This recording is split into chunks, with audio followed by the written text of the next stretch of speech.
দপ্তরের মন্ত্রী রতনলাল নাথের সাংবাদিক সম্মেলন আয়োজিত হয় সচিবালয়ে। কেউ শেয়ার পাবে না। শেয়ার পাবে কেন? ওরা আমাদের এখানে কি করেছে শেয়ার দেবে?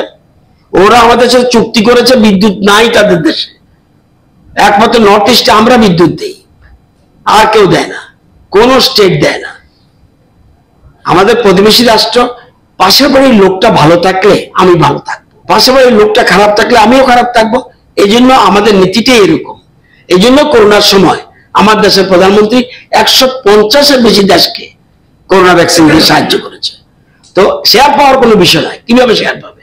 এরা আমাদের সাথে চুক্তি হয়েছে আমাদের সাথে, আমরা তাদেরকে বিদ্যুৎ দিই অনেকদিন ধরে কত দিচ্ছে, ব্যালেন্স রয়েছে।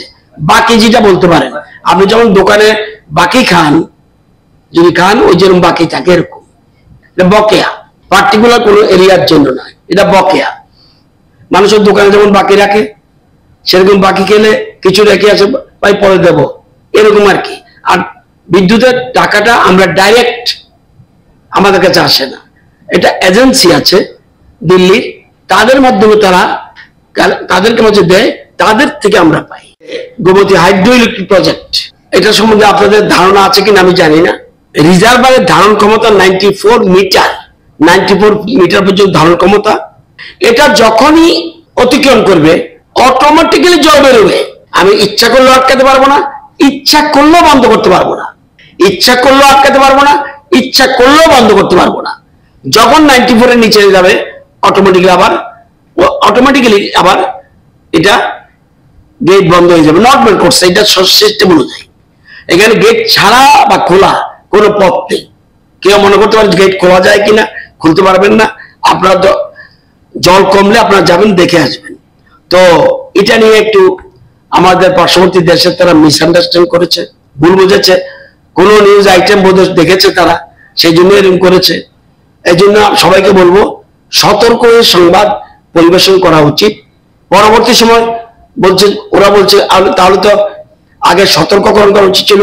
সতর্কীকরণ কোনো বিষয় নয়, আবহাওয়াবিদরা বলবে কি হবে না হবে। আমরা যেমন বঙ্গোপসাগরে নিম্নচাপ সৃষ্টি হয়, আমাদের কে বলে? ওই নিম্নচাপের খবর পেয়ে আমরা অ্যালার্ট হয়ে যাই। তো এটা আরেক দেশকে আমরা নির্দেশ দিতে পারি না, বলতেও পারি না। তো এইটা ভুল বোঝাবুঝি হয়েছে এবং এটা ভয়ের কিছু নেই।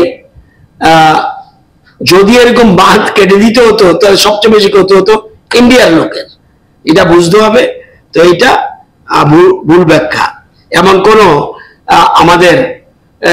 আমাদের রাজ্য সরকার বা কেন্দ্রীয় সরকারের এমন কোনো ইচ্ছে নেই যে পার্শ্ববর্তী দেশের সাথে আমাদের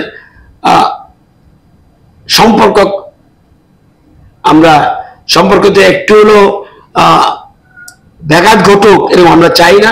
আমাদের দেশের প্রধানমন্ত্রী, আমাদের নীতি হলো পার্শ্ববর্তী দেশগুলির সাথে সম্পর্ক রাখা।